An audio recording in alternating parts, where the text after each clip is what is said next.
नमस्कार दोस्तों, हमारे चैनल में आपका बहुत बहुत स्वागत एवं अभिनंदन है। हम यहाँ पढ़ रहे हैं अभिज्ञान शाकुंतलम का चतुर्थ अंक। अभिज्ञान शाकुंतलम का चतुर्थ अंक पढ़ने के बाद हमने यहाँ पर अभिज्ञान शाकुंतलम से बनने वाली प्रमुख सूक्तियों को लिया है।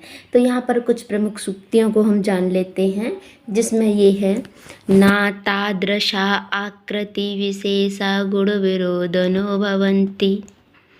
ये कथन प्रियंवदा का है। प्रियंवदा ने ये दुष्यंत के बारे में कहा है और अनुसुईया से कहा है कि नहीं, इस तरीके की विशेष आकृति वाले, अच्छी आकृति वाले लोग अपने गुण के विरोधी नहीं होते हैं। गुणवते कन्या का प्रतिपादनीय, ये प्रियंवदा ने कहा है कि गुणवान व्यक्ति को कन्या का दान देना ही चाहिए। जब प्रियंवदा ने ये कहा था कि मुझे तो ये लग रहा है कि पिता पता नहीं इस पे क्या कहेंगे, तब उत्तर में अनुसुईया ने कहा था कि गुणवते कन्या का प्रतिपादनीय इति प्रथम संकल्पः, गुणवान व्यक्ति को कन्या का दान देना ही चाहिए, ऐसा कह रही हैं वो। इसके बाद तीसरा है स्मरिष्यति त्वां न सबोधितोऽपि सन् कथां प्रमत्तः प्रथम कृतम् इव। यह दुर्वासा ऋषि ने शकुंतला के लिए कहा है। दुर्वासा ऋषि ने उनको श्राप दिया है कि वह तुझे भूल जाएगा, ऐसे ही जैसे पागल व्यक्ति अपने द्वारा कही हुई बात को भी ही भूल जाता है। को अन्योहुत बहा दुग्धम प्रवति, यह अनुसुईया ने कहा है कि कौन भला जला सकता है, कौन भला जला सकता है। तभी को नाम औषध के न मालिकाम सिंचती, यह प्रियंवदा का है।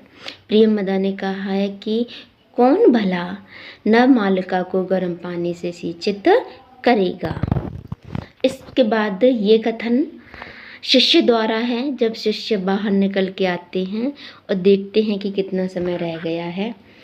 तेजोद्वयस्य युगपद व्यसनोदाभ्याम लोको नियम्यत इति आत्मदशांतरेषु।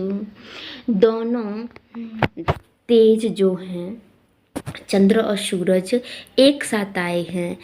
चांद का यहाँ पर अस्त हो रहा है और पूरब से सूर्य का उदय हो रहा है। ये दोनों इस तरीके से संसार को दिखाना चाह रहे हैं जैसे तेजोदयस्य युगपद व्यसनोद्यम लोको नियम्यते आत्मदशांतरेषु। इस तरीके से दिखा रहे हैं जैसे कि एक उदय होने के बाद अस्त और अस्त होने के बाद उदय होता ही है। दृष्टया धूमाकुलुत दृष्टोऽपि पावकः आहुति पतितः। यह काश्यप द्वारा कही हुई पंक्ति है, किंतु इसे प्रियंवदा अनुसुईया को बता रही हैं कि पिताजी ने ये कहा है कि जिस तरीके से यजमान की आहुति आँख बंद करने पर यज्ञ में ही जाती है, उसी तरीके से तुम्हें भी अच्छा पति का प्राप्त हुआ है, अच्छा वर प्राप्त हुआ है। उसके बाद आगे है बत से शुष्य परिदत्तः विधेय शोचनीय सी समृतः। यहाँ पर ये काश्यप की पंक्ति है। काश्यप कह रहे हैं कि हे पुत्री, मैं तुम्हें दे करके उस तरीके से संतुष्ट हो गया हूँ जैसे कि कोई गुरु अपने अच्छे शिष्य को अपनी विद्या दे करके संतुष्ट हो जाता है। इसके बाद अवे ही तनया ब्रह्म अग्नि गर्भः समीव एव।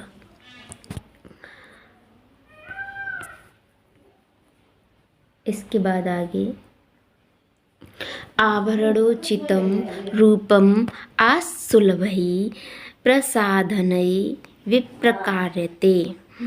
यहाँ पर प्रियंवदा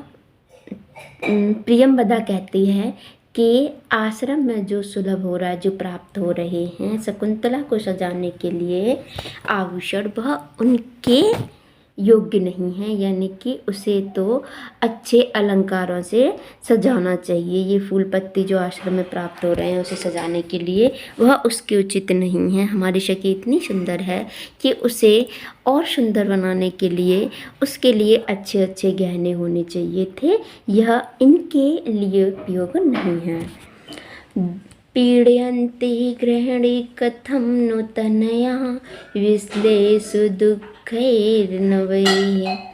ये कह रहे हैं कि गृहिणी लोग, घर वाले लोग जो घरों में रहते हैं, वह अपनी पुत्री को, अपनी तनया को, अपनी पुत्री को विदा करने में कैसे दुखी नहीं होंगे, जब मुझ जैसा व्यक्ति वियोगी इतना दुखित हो रहा है अपनी बेटी को विदा करने में, तो भला गृहिणी लोग, घर में रहने वाले लोग इतने पीड़ित कैसे नहीं हो सकते।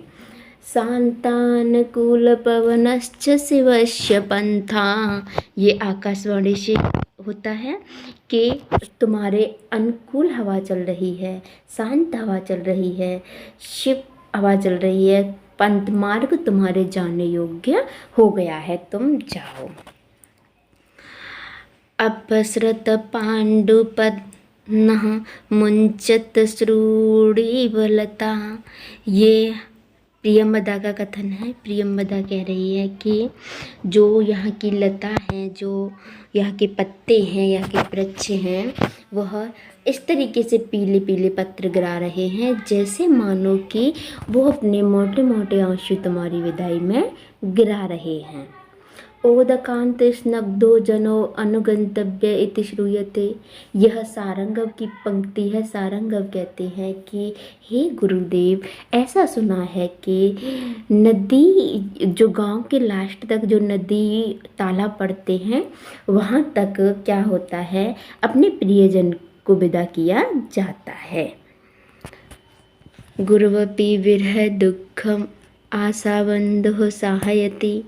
यह अनुसुईया का कथन है। अनुसुईया का कहना है कि जो विरह होता है, सबसे बड़े से बड़ा विरह, कितना भी बड़े से बड़ा विरह होता है, वह आशा मात्र उसे सहन करने लायक बनाती है। यानी कि मन में अगर ये आशा होती है, ये हमारे मन में क्या होता है, एक आशा बनी रहती है कि फिर वो मिलेंगे, फिर मिलेंगे, हमारा मिलन होगा, तो बड़े से बड़ा दुख इस आशा के साथ में सहा जा सकता है। भाग्यान्तम परम न खलु एतवाच्यम वधुबंधुभिः। तो यहाँ पर हमने कुछ 15-16 सूक्ति पढ़ी। इसके बाद हम इससे अगली क्लास में कुछ सूक्तियों को पढ़ेंगे। अभी हमने यहाँ पर पहली सूक्ति पढ़ी, न तादृशा आकृति विशेषा गुण विरोध नो भवन्ति। यह प्रियंवदा का कथन है। प्रियंवदा कह रही है ये दुष्यंत के बारे में कि इस तरीके की आकृति वाले लोग अपने गुण के विरोधी नहीं हुआ करते हैं। गुणवत्ते कन्या का प्रतिपादनीय। यहाँ पर ये जो संवाद चल रहा था प्रारंभ में, अनुसुईया जो है अपने पिता की तरफ से बोल रही थी और प्रियंवदा दुष्यंत की तरफ से बोल रही थी, तो वहीं का संवाद से ये लिया गया है। उन्होंने कहा है कि गुणवान व्यक्ति को कन्या देनी ही चाहिए। स्मृष्यति त्वां न सबोधतोऽपि सन् कथां प्रमत्तः प्रथम कृतमेव। यह जो है दुर्वासा ऋषि द्वारा दिया गया शराब की पंक्ति है। को अन्यो हुत्वा दुग्धम प्रवहति गच्छ पादयो प्रणम्य। इस तरीके से अनुसुईया ने कहा था कि जाओ, जाके पैर पकड़ लीजिए, कौन और आग से भला चला सकता है, आग ही जला सकती है। को नाम केन नवमालिकां सिंचति। यह प्रियंवदा का कथन है। यहाँ सूक्ति से क्वेश्चन पूछे कैसे जाते हैं, ये मैं आपको बताने की कोशिश कर रही हूँ। क्वेश्चन पूछा जाता है, जो प्रश्न हमारा परीक्षा में आता है, इस तरीके का प्रश्न आता है कि ये पंक्ति किस द्वारा कही गई है, किसके बारे में कही गई है, इसमें कथन क्या है और ये पंक्ति का अर्थ क्या है, ये कहाँ से ली गई है। जहाँ से ली गई है ऐसे पूछा जा सकता है। जैसे मान लो कि हमने ये ले लिया को नामो षडकेन न मालिकाम सिंचति। अब इस पंक्ति को पूछ लिया उसने कि ये पंक्ति हमारी, सबसे पहले पूछ लिया कि ये पंक्ति जो है किसके द्वारा कही गई है। तो हमने कह दिया कि प्रियंवदा ने ये कही है। किससे कही है? अनसुईया से कही है। ठीक है, कहाँ पर कही है? अभिज्ञान शाकुंतलम में कही है। अभिज्ञान शाकुंतलम में ये पंक्ति किस अंक में है? भाई चतुर्थ अंक में है। ठीक है, इतने क्वेश्चन यहाँ से बन सकते हैं। या यह पंक्ति किसके द्वारा रचित है? तो ये अभिज्ञान शाकुंतलम में कालिदास द्वारा रचित है। किसने रचित किया है इसे? कालिदास जी ने रचित किया है। इस तरीके के क्वेश्चन बन सकते हैं। इसके बाद हम एक क्लास ऐसी भी लेके आएंगे कि प्रियंवदा द्वारा कहे गए कथन, अनसुईया द्वारा कहे गए कथन अलग, शकुंतला द्वारा कहे गए कथन अलग, जो पात्रों ने बोला है चतुर्थ अंक में उन सब के कथन हम अलग अलग करके भी लेके आएंगे एक क्लास में। बस आप हमारा सहयोग करते रहिए, इसी तरीके से पढ़ते रहिए। आपका सहयोग बहुत बहुत मिल भी रहा है। मैं आपकी बहुत बहुत आभारी हूँ। मैं आपको बहुत धन्यवाद करना चाहूँगी और इसी के साथ अपनी वाणी को विराम भी देना चाहूँगी। नमस्कारः, धन्यवादः।